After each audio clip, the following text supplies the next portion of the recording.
Taste the Daily.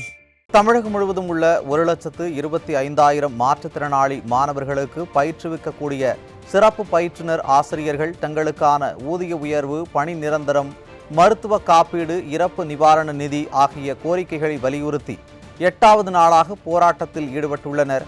இப்போராட்டம் குறித்த கூடுதல் தகவல்களை களத்தில் இருந்து வழங்குகிறார் தலைமை செய்தியாளர் ஜெயக்குமார். வணக்கம் ஜெயக்குமார், கூடுதல் விவரங்களை வழங்கலாம். ஷார்ப்பா டக்குன்னு சொல்லி முடியும்.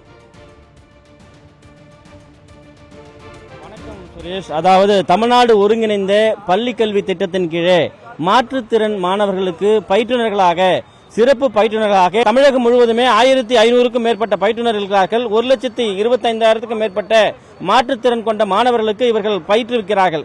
குறிப்பாக இவர்களுக்கு ஓய்வூதியம், அதே போன்று பணி நிரந்தரம், தொழிலாளர் வைப்பு நிதி, ஊதிய உயர்வு, மருத்துவ காப்பீடு, இறப்பு நிவாரண நிதி உள்ளிட்ட பல்வேறு கோரிக்கைகளை வலியுறுத்தி தமிழகம் முழுவதும் 8வது நாளாக போராடி வருகிறார்கள். குறிப்பாக இந்த தமிழ்நாடு ஒருங்கிணைந்த பள்ளிக்கல்வி திட்டத்தினுடைய மாற்றுத்திறன் மாணவருக்கான சிறப்பு பயிற்றுனர் சங்கம் சார்பாக இந்த போராட்டம் முன்னெடுக்கப்பட்டிருக்கிறது. சென்னை நுங்கம்பாக்கத்தில் இருக்கக்கூடிய டிபிஐ அந்த பள்ளிக்கல்வி இயக்குனர் வளாகம் முன்பாக இவர்கள் போராட்டத்தை முன்னெடுத்திருக்கிறார்கள். மாற்றுத்திறன் கொண்ட தமிழகம் முழுவதும் இருக்கக்கூடிய 1.5 லட்சம் மாணவர்கள், இவர்களுக்கு 1500 பேர் பயிற்றுநர்களாக பயிற்றுவித்து வருகிறார்கள். ஏறக்குறைய பல ஆண்டுகளாக இந்த கோரிக்கைகள் வலியுறுத்தி போராடி வருகிறார்கள். இவர்களுடைய கோரிக்கைக்கு செவிசாய்க்கப்படவில்லை. குறிப்பாக பராமரிப்பாளர்களாக 850 பேர் இருக்கிறார்கள்.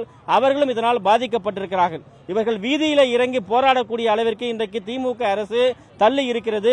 அதாவது ஒரு வீதியிலே ஒரு புறம் இதுபோன்ற சிறப்பு பயிற்றுநர்கள், மற்றொரு புறம் இடைநிலை ஆசிரியர்கள், வேறு ஒரு புறமாக பள்ளிக்கல்வித்துறையின் சார்பில் இருக்கக்கூடிய பகுதி நேர ஆசிரியர்கள், சத்துணவு ஊழியர்கள், செவிலியர்கள், இப்படி போராட்ட களமாக திமுக அரசு மாற்றியிருக்கிறது. தமிழகம் முழுவதும் இன்றைக்கு போராட்ட களமாக மாறி இருக்கிறது. தேர்தல் வருகிற போது தேர்தல் வாக்குறுதி என்று ஒன்றை வெளியிடுகிறார்கள்.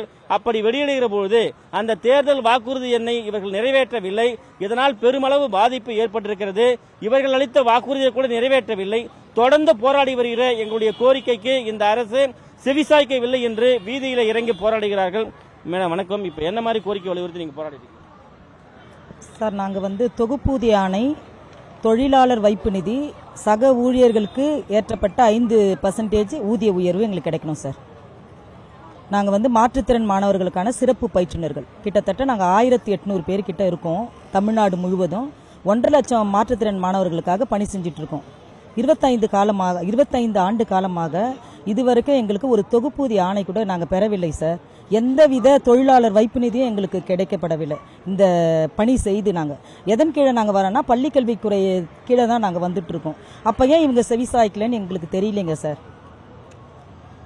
எங்களுக்கு எங்களுக்கு கோரிக்கையை நிறைவேற்றி கொடுத்தா நாங்கள் கடந்த செப்டம்பர் 10ஆம் தேதி நாங்கள் போராட்டம் பண்ணோம். எங்களுக்கு பேச்சுவார்த்தைக்கு அழைச்சி பேசினாங்க. மாநில செயலாளர் பேசினாங்க, தலைமை செயலாளர் அவர்கள் பேசினாங்க, மாநில திட்ட இயக்குனர் பேசினாங்க.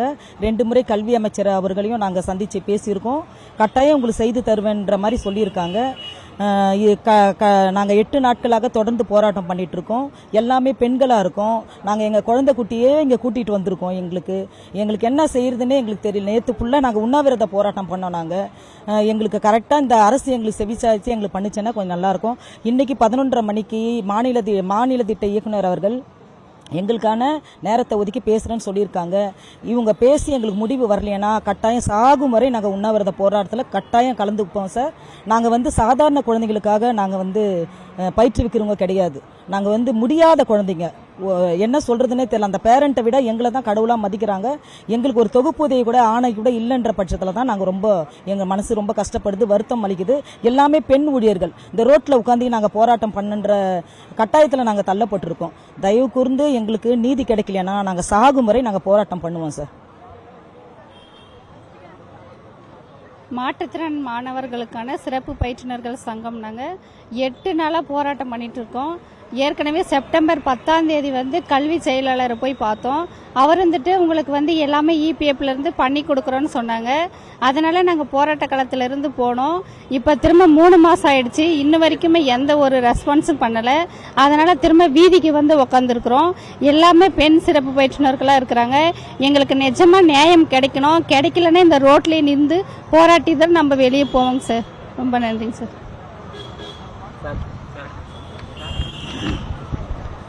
ஐயா வணக்கம். நான் இந்த சங்கத்தோட மாநில தலைவர் பேசுகிறேன். திராவிட முன்னேற்ற கழகம் ஆட்சிக்கு வந்த இதே 5 ஆண்டு காலத்தில் தான் கிட்டத்தட்ட 16 மாநிலங்கள், இந்தியா முழுவதும் 16 மாநிலங்களில் சிறப்பு பயிற்றுனர்களை பணி நிரந்தரம் செஞ்சுருக்காங்க. வட மாநிலங்களான பீகார் போன்ற மாநிலங்கள் கூட கிட்டத்தட்ட 7000 பணியிடங்களை ஒதுக்கி இருக்கிறாங்க. கல்வியில் தலை சிறந்து விளங்குகிற தமிழ்நாடு மாற்றுத்திறன் மாணவர்களின் கல்வியில் ரொம்ப பின்தங்கி இருக்குது. அதை விட பெரிய கொடுமை என்னென்னா, ஒரு 1685 பணியாளர்களை கூட அவங்களுக்கு ஒரு அடிப்படை சலுகைகளான ஒரு இபிஎஃப்பை சென்னை உயர்நீதிமன்றம் உத்தரவிட்ட பின்பும் கூட சென்னை மாவட்டத்திற்கு 4 தவணை வழங்கி சென்னை மாவட்ட டிபிஓ வங்கி கணக்கை முடக்கி அந்த 4 தவணை வழங்கிட்டாங்க.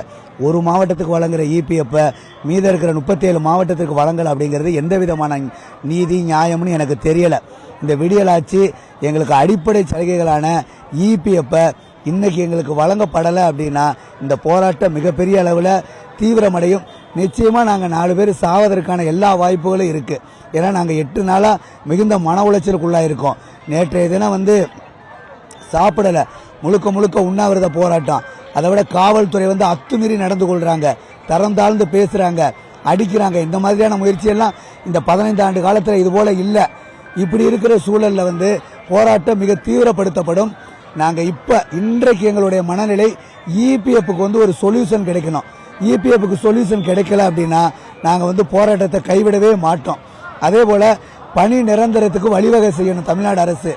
எல்லா மாநிலங்களும் பணி நிரந்தரத்துக்கான வழிவகையை செய்யும் பொழுது தமிழ்நாடு மட்டும் செய்ய முடியல அப்படின்னா மாற்றுத்திறன் குழந்தைகளுக்கு கல்வி வேணான்னு நினைக்கிறா, இல்லை இங்கே இருக்கிற ஆசிரியர்களை அடிமையாகவே இருக்கணும்னு நினைக்கிறாங்கிறது தெரியல. வணக்கம் சார். நாங்கள் பள்ளிக்கல்வித்துறையில் மாற்றுத்திறன் கொண்ட குழந்தைகளுக்கான சிறப்பு பயிற்றுனர்கள் பேசுகிறோம். ஒரே ஒரு கேள்விதான் என்னை பொறுத்த வரைக்கும், எங்கள் ஆசிரியர்கள் அப்படின்னு பள்ளிக்கல்வித்துறை அமைச்சர் மார்த்தட்டிக்கிற மாதிரி நாங்கள் நடந்துக்கிறோம். அப்படி கல்வி நாங்கள் கற்பிக்கிறோம். எந்த குழந்தைக்குமே கல்வி இல்லைன்னு இல்லாம எல்லா குழந்தைகளுக்குமே எப்படியாப்பட்ட குழந்தையும் நாங்கள் சமாளிக்கிறோம். அப்ப அவர் எங்களுக்கு கொடுக்கிற ஒரு வாக்குறுதினா எங்கள் ஆசிரியர்ன்றப்ப நாங்கள் அவரை தகப்பனா பார்க்கிறோம். அப்படி இருக்கப்ப எங்களுக்கு ஒரு வாக்குறுதி கொடுத்தாரு, கண்ணு தெரியாத பிள்ளைங்களுக்கு நீங்க பாடம் நடத்துறீங்க, நீங்க எங்களை தேடி வர வேண்டாம், நான் உங்களை தேடி வரேன்னாரு. கால் நடக்க முடியாத பிள்ளைங்களுக்கு பாடம் நடத்துற நீங்க எங்களை தேடி வர வேண்டாம், நான் உங்களை தேடி வரேன்னாரு. ஒரு மைய புள்ளியில நம்ம சந்திப்போண்டாரு. இன்னைக்கு உங்க வீட்டு பொம்பளை பிள்ளைங்க ரோட்ல உட்கார்ந்து இருக்கிறோம், கை உடைச்சு கால் உடைச்சு போலீஸ்காரங்க அத்துமீறி நடந்துக்கிறாங்க, பேசுறாங்க, நெஞ்சு நிமித்திக்கிட்டு முன்னாடி வராங்க. எங்களால முடியல. உங்க பிள்ளைங்க தான் நாங்க உட்கார்ந்துருக்கோம், பாக்குறீங்கல்ல, எங்களுக்கு ஏதாவது ஒரு சொல்யூஷன் கொடுங்க. 20 வருஷமா நீங்க உருவாக்குன பிள்ளைங்க நாங்க, எங்களை ரோட்ல விட்டுறாதீங்க. இப்படி நாங்க செத்தாலும் பரவாயில்ல, எங்களுக்கு ஒரு ஒண்ணும் கிடைக்காம நாங்க இங்க இருந்து நவரவே மாட்டோம். இதை உறுதியா சொல்றோம். வணக்கம் ஐயா. நான் சிறப்பு பயிற்றுனரா நான் ஒரு குறைந்தது 20 ஆண்டு காலமா வேலை பார்க்குறோம். எங்களோட இப்ப இருக்கிற காலத்துல பார்த்தா ஒரு தனியார் ஒரு துணி கடையில வேலை பார்த்தா கூட அவங்களுக்கு இபிஎஃப் உண்டு, மருத்துவ காப்பீடு உண்டு.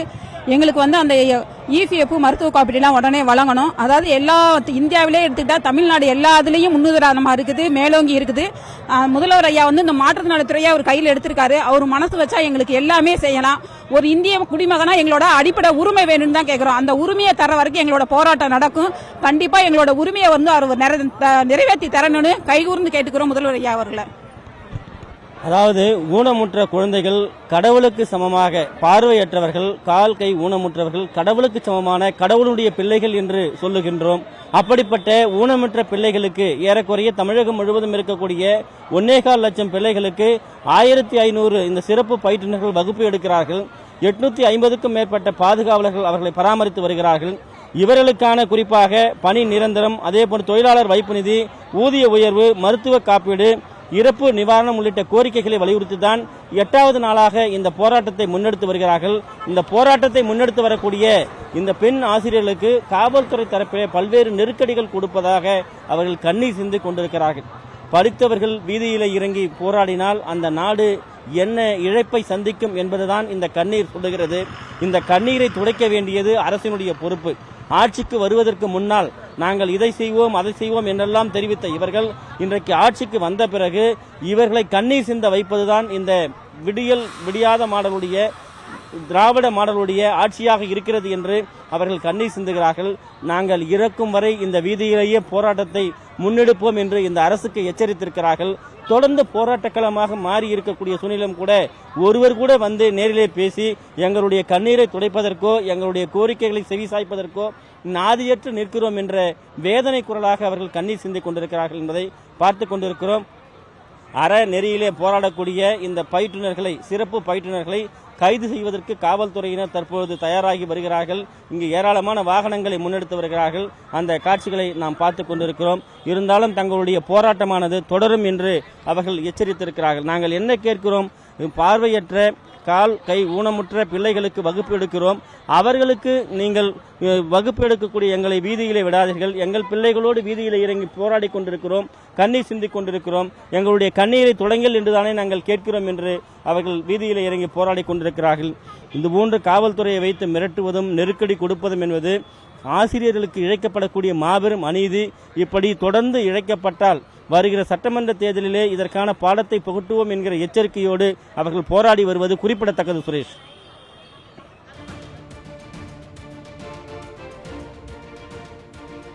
கள நிலவரங்களை தகவல்களாக வழங்கியமைக்கு நன்றி ஜெயக்குமார்.